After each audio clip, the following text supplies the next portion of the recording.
Здравствуйте, друзья! Мы не истинные обитатели планеты.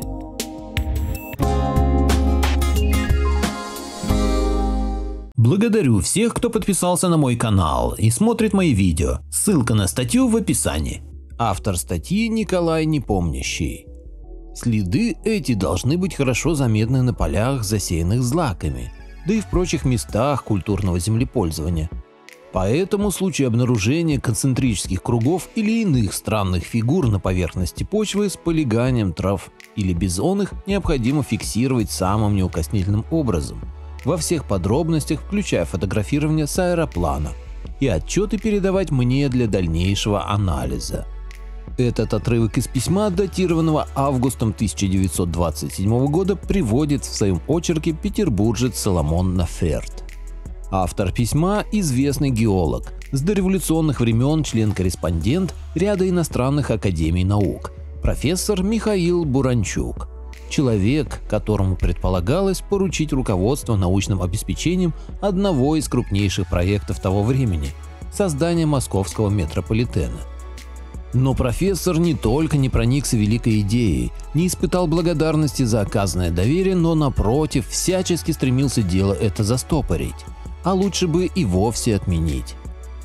Глубины Земли полны загадок и тайн, и это именно те загадки и тайны, о которых человечеству лучше оставаться в неведении, продолжал он в письме.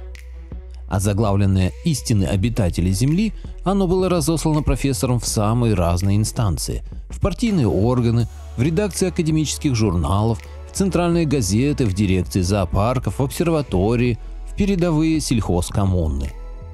Получили письмо и частные лица – писатели, физики, зоологи, композиторы, ударники соцтруда, милиционеры, чебаны. На 20 листах машинописного текста излагалась собственная теория профессора Буранчука о происхождении жизни на Земле и, главное, о ее настоящем положении. Жизнь, писал он, возникла отнюдь не в океанах архейской эры, нет, родина ее горячие недра Земли. Энергия, бушующая там, развязывает руки природе для самых немыслимых экспериментов. Жизнь родилась в глубинах планеты, и в глубинах же ее и остается.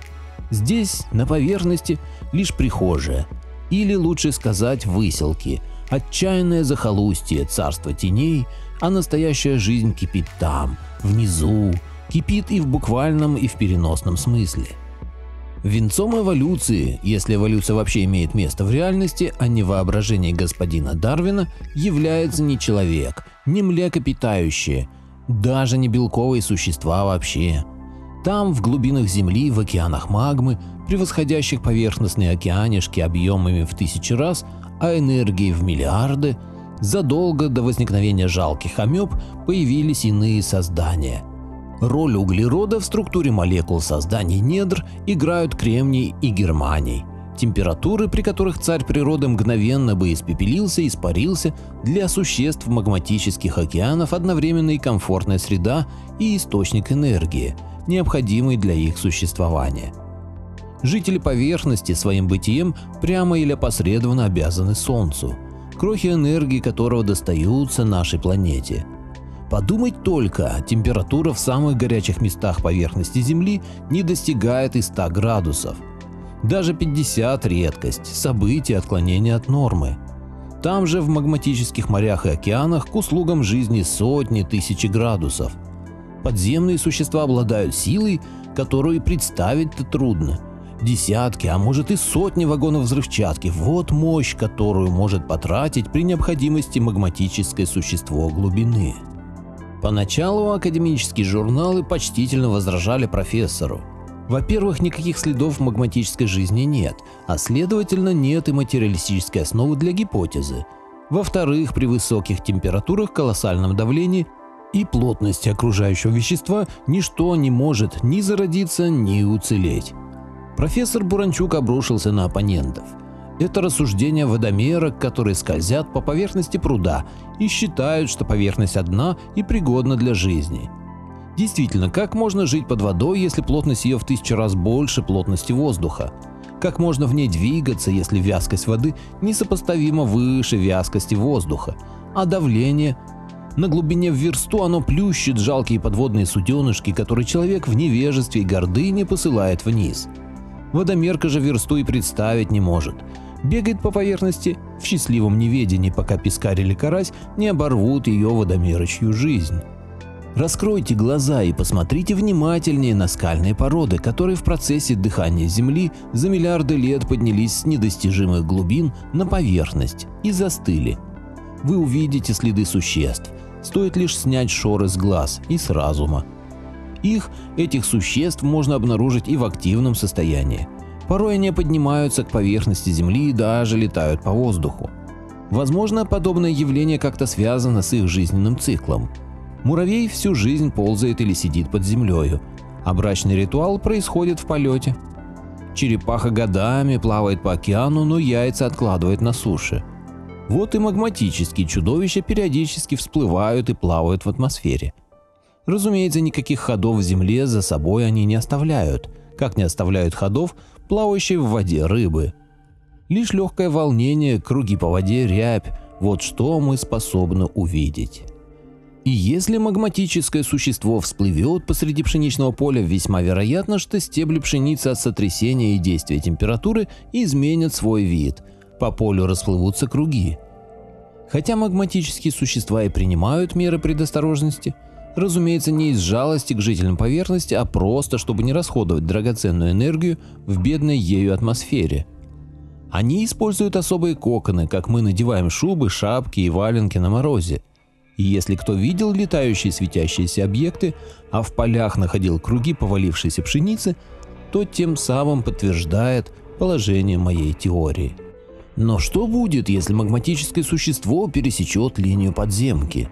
Катастрофа 1903 года в Лондоне была именно следствием подобного события. Беспричинно обрушиваемые дома – другое проявление активности магматических существ.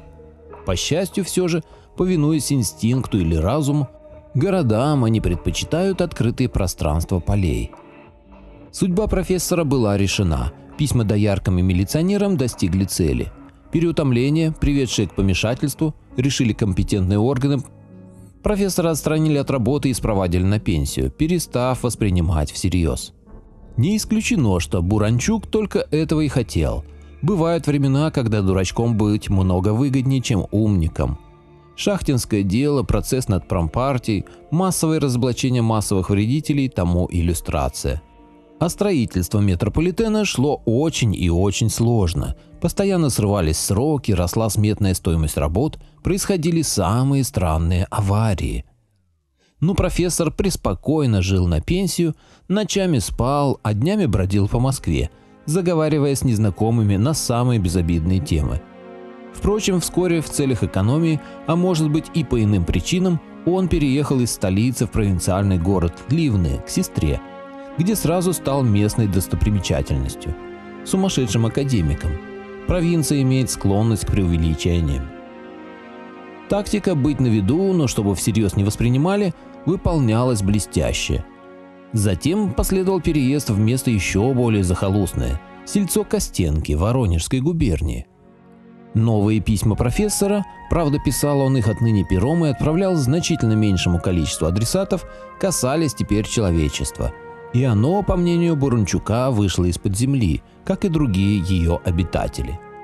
Колыбелью человечества, а также медведей, львов, летучих мышей и прочих наших братьев и сестер, меньших и больших, были пещеры, чему в Костенках найдены неопровержимые доказательства. Жизнь в пещерах была совсем не примитивна. Наличие наскальных рисунков говорит о высокой творческой потенции, а кости, обломки посуды. Эти пещеры, полагал Буранчук, предназначались для пикников, вылазок туристов. Или, может быть, были местом ссылки, куда из чудесных подземных городов отправляли провинившихся. Отсюда и пошла легенда об изгнании из рая. Какими были, а скорее всего есть и по сей день, подземные города древних, неизвестно. Те пещеры, которые люди поверхности могут обследовать, лишь мизерная часть ее естественных и искусственных подземных пространств. Очевидно, что большинство из них для человека закрыто. Быть может, подземные люди владеют искусством движения в недрах планеты. Это кажется невероятным, но для некоторых диких племен невероятным кажется и умение плавать в воде. Настолько невероятным, что они тут же убивают пловца, считая того одержимым злыми духами. Говорят, в отдаленных монастырях Китая на Тибете есть монахи, достигшие высочайших степеней просветления и способны не только ходить, бегать под землей со скоростью, доступной не каждому наземному бегуну. Профессор порой оставался ночевать в пещерах, готовя на костре немудренную пищу, спал, укутываясь в медвежью шкуру, купленную по случаю у местного охотника, школьного учителя Наферта, тоже большого любителя археологии. Именно Наферт поведал профессору о сказках Бажова, в которых подземных жителей Урала непременно сопровождают ящерки и прочие гады. Пресмыкающиеся, живущие вместе с людьми под землей, описываются и в скандинавских эпосах, и в корейских, и даже у племен Нового Света. Наферт оказался ходячей энциклопедией с разнообразными мифами и преданиями. С тех пор летом во время каникул их частенько видели вместе. И письма они теперь писали вместе. Один сумасшедший академик, другой учитель, зарабатывавший больше охотой, но не бросавший школу с ее грошовым заработком. Два сапога пара по понятиям местных обывателей. В письмах они призывали произвести в Костенках самые тщательные раскопки, утверждая, что имеющимися там следам человеческой деятельности не менее 50 тысяч лет. Профессор не оставлял надежды отыскать следы магматических существ. Он собирал в карьерах обломки породы диковинной формы, говоря, что, быть может, в них таятся застывшие простейшие магматические существа. Обломки эти он свозил к своей купленной задешево избенке, намереваясь со временем создать музей. Обследуя идолов каменной степи, он утверждал, что часть из них, если не все, определенно застывшие магматические существа. Профессор построил воздушный шар Монгольфьер оригинальной конструкции для наблюдения над полями с целью выявления следов магматических существ. В корзине был установлен портативный аппарат для постоянного подогрева воздуха, и потому полет мог длиться много дольше, чем у обычных монгольфьеров. В пробный полет профессор взял фотокамеру и подзорную трубу. На глазах у крестьян монгольфьер поднялся в воздух и несколько часов парил в вышине.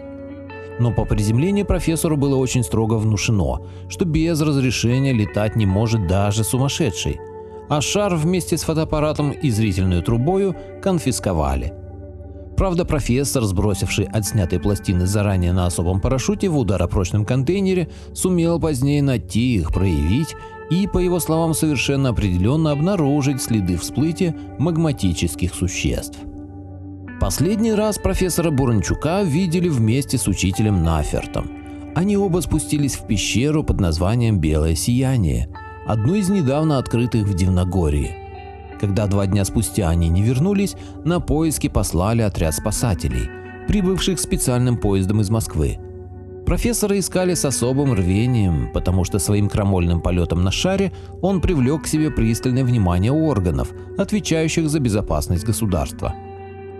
Поиски велись несколько дней, и профессор и учитель как сквозь землю провалились, что и было зафиксировано в рапорте на имя товарища Варейкиса, высокопоставленного в Воронеже лица. Было решено, что несчастные фантазеры заблудились в многочисленных ответвлениях пещеры и умерли с голоду. Хочу напомнить, что мое мнение не всегда совпадает с мнением автора статьи. Автор статьи Николай Непомнящий. Поделитесь моим видео в соцсетях с родными, друзьями и знакомыми. Люди имеют право знать все точки зрения. Всем спасибо за внимание, буду рад вас видеть на своем канале снова.